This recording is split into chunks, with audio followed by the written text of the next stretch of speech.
one who faces it, the one who runs away. It's just a different. When your adrenaline kicks in, it's just that system that kicks in. You run towards it, and it might be the mistake. It might be the wise thing to do, to run away to fight another day, you know.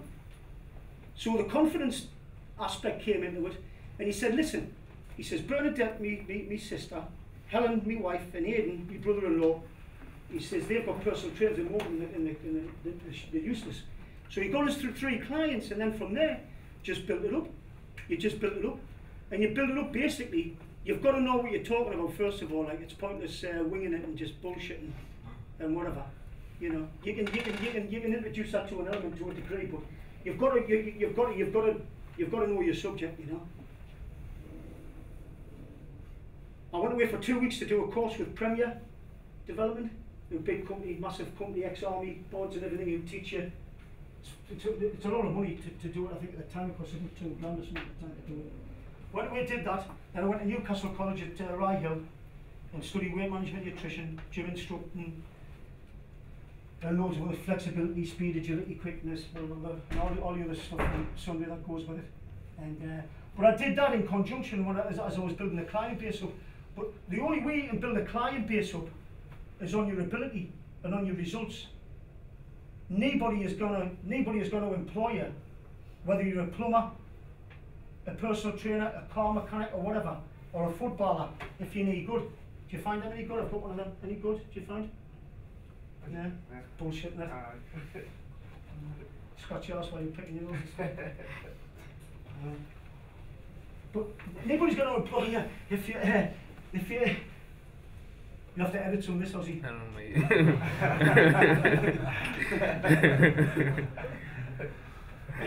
Nobody's going to employ you unless you know your subject. You know, if you know you've got a client standing there and you're saying, right, well, we're going to do some core work, you know. So you've got your hands on your legs, you've got your bar, and they're called good mornings. You need your knees soft, hinge from the waist. Yeah. Don't arch your back. Press your back like that. Keep your eyes to the horizon. Down your feel in your hamstrings. Breathe in and breathe out. And then the client turns around and says, so what's this for, Ian? Rebecca, what's this for, Rebecca? I have no idea. You've got experience for your core. Yeah? The 2 motor fibers, spinal erector muscles run by the spine here, form part of your core, which will keep your posture right. Yeah? Keep your body alignment. Strengthen your back, your lower back, your lumbar area. And he explains stuff like, oh, right, that's good. And she tells Becky, tells Rebecca, tells Nelly, and Dan, and everybody else. And you build up, basically, not so much kudos, but a lot of respect and a lot of credibility. And that's what you need, whether you're a lecturer, plumber, personal trainer, or whatever. You need that credibility, otherwise people won't take you back. And it's like all industries, whether it's a solicitor, you get good solicitors, bad solicitors. Good lecturers, you know who they are.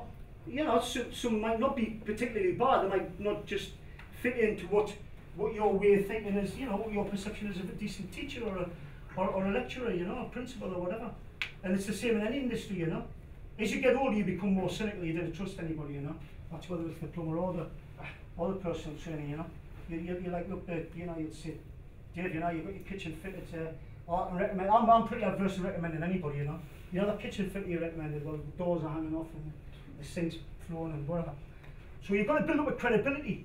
So the way to start, the way I started was try and start with your mates first. I remember the first session I did with Michael's wife, Helen. I was, honestly, to the truth, I was up all night. It's comical when I look back at it. I had it all structured what I was getting. She was 12 stone, she wanted to lose 2 stone. I'm qualified in weight management and nutrition as well. I wouldn't say I specialise in it, it's just part of what we do, you know. It's just part of what I do. You are what you eat. You know, you are what you eat. If you put the wrong fuel in your body and you can train till the cows come home, you're not gonna, believe me, like, you're not gonna lose the weight, like, you're not. And there's a lot of myths and misconceptions about cardio makes you lose weight. Weight training makes you lose weight. Adam didn't tell us that. Weight training makes us lose weight. Season tickets and whatever you want. So you've done your 5 grand in, and your minimum payment's 250 quid a month just to service the debt. That's just the interest on the debt, right? I'm getting there to where you're going to be in a year's time trying to get to uni. So your 250 quid minimum payment will just pay off the interest of the 5 grand. So it's just gone like that. Like that. You end up back down by where main reception is, but it gets better every month. If you're paying your minimum payment, I can speak from experience, because I've been there, I've been through bankruptcy, creditors, official receivers, you name it, jumpers for goalposts, a lot.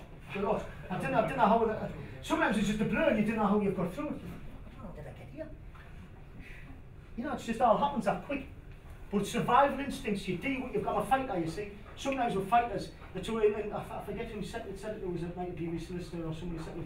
He says the problem is with being a fighter, you don't know when to quit. You don't want to go, right, that's it. I've had enough of that. Shut the doors. I'm going to go to Durham College where all these little birds are.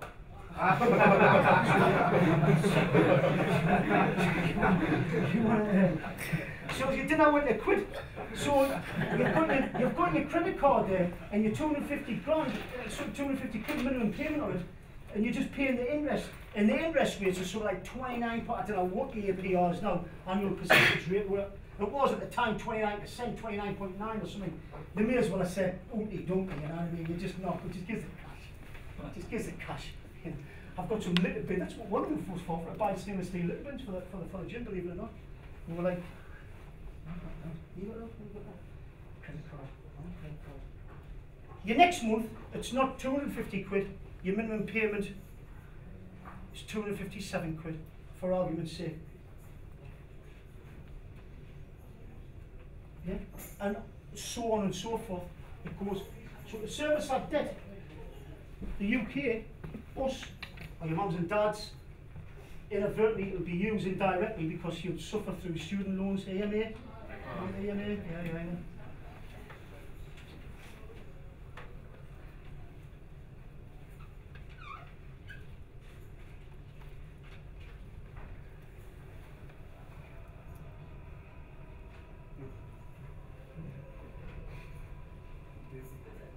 That's what we've got to find per year, just to service the debt, just to service the interest on that.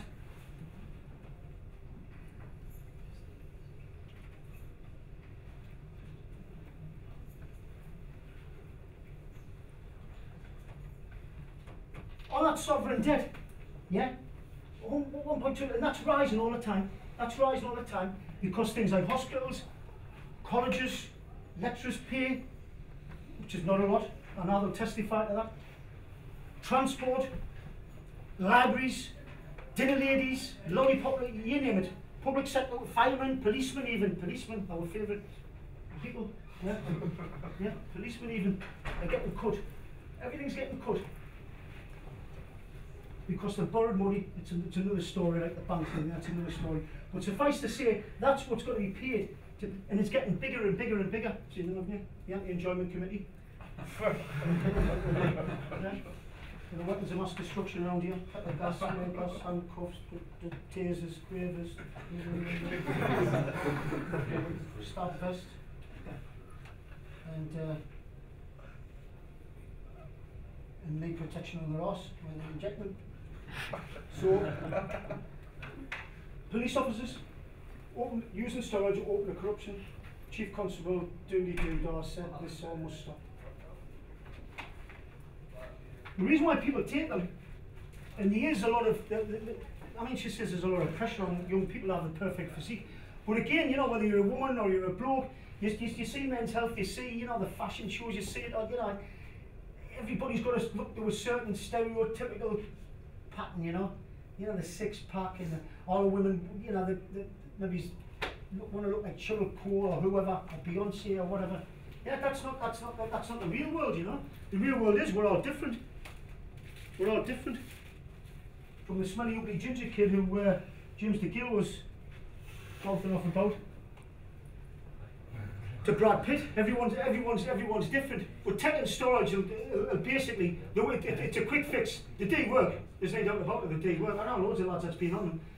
A mate of mine, a good mate of mine, Eddie Elwood, he was Mr. Universe 5 times, you know. 22 stone, he used to work on the door with him, and ex-boxer, like heavyweight boxer. And started on that, you know, growth hormone. He used to fly to Spain, where one of the doctors who he had on his payroll was taking human growth hormone directly from a pituitary gland and thyroid gland off a dead body, and that sounds incredulous, and that sounds unbelievable. You know, like fly hour, again, it's about who's got the biggest wallet, you know, fly hour, doctor. So the road accidents in Spain and Greece are pretty high, incidentally. There's a lot of people killed in road accidents in Spain and Greece. If ever you've been there, you'll understand why. Drive like tits. Aye, and on the wrong side of the road. How does that us? And anyway, people used to get killed and he'd phone Eddie up, fly out to Madrid and whatever, withdraw the human growth hormone and inject it straight out. That sounds bizarre. And I thought, that's horrendous. And I thought, I says, do you know what you're putting, do you know what he's putting into your body, you know? I says, is it screening? I says, he could have hepatitis, he could have, you know, he could have AIDS, he could have, well anything. Yeah, that's the biscuit. So basically it's Russian roulette. They didn't know what they were injecting themselves into. And they look a mess. They look a mess. Do you know, anybody can see somebody with a natural physique and look. I haven't got a picture of anybody in, like, apart from Lennox here, but you can usually tell, you know, because I mean it causes a lot of water retention, increases blood pressure, definitely increases muscle mass. And basically what it is, it's a synthetic replacement for testosterone in a man. We have an insight as to what, and we've had many problems with web designers. The website's quite good actually, it is quite good. You can check it out. Basically what the pass is, you can come and use the gym for a week if you want. If you want to use it, there's no obligation to join and out or whatever. We're open from 8 o'clock in the morning till 9 o'clock in the night. The hours are on the website. 10 o'clock or 3 o'clock on a Saturday and a Sunday. And it's 8 o'clock till 8 o'clock on a Friday. But all the opening hours are on the website. And you're free to use it. If you come down the gym, you know, obviously you basically, you have some motivation and some inspiration, especially the people who want to get into the sports and fitness industry. Ask questions, use the kit. There's a lot of people. I mean, Adam and Dave's been in the gym, you know, as I say, there's no meatheads in it. It's just a gym for normal people, if there's such a thing, you know. I'm probably the biggest cracker in there. Does anybody else want to look at this, or is it cool? You all right? There's 30 odd different nationalities trained there, yeah? From Zimbabwe, Pakistan, to China, Burma, Palestine, Norway, Finland, Greece, Cyprus, Americans, Germans, there's all sorts, Poles, all sorts training there. It's a bit like the United Nations, you know, there's quite a, and everybody gets the same treatment. There's no discrimination against anybody. If they mess around, they're out, you know what I mean? Everybody respects each other, they put the weights back. You know, not everybody's friendly and down for drinks and stuff like that, but it's a friendly environment. But you may have some more questions, you may not, that you want to ask, or you know, for those who want to get into the health and fitness industry, if I can help, I'll help you. Hope it's been of some value, you know what I mean? Hope it's been of some value. It was a lot easier than getting in the ring, I tell you that. So thanks again for turning up, and hopefully I'll see you at the gym, guys. And best of luck with what you do, you know, if I didn't see you again, best of luck with what you do after you leave Framilgate College. What you do?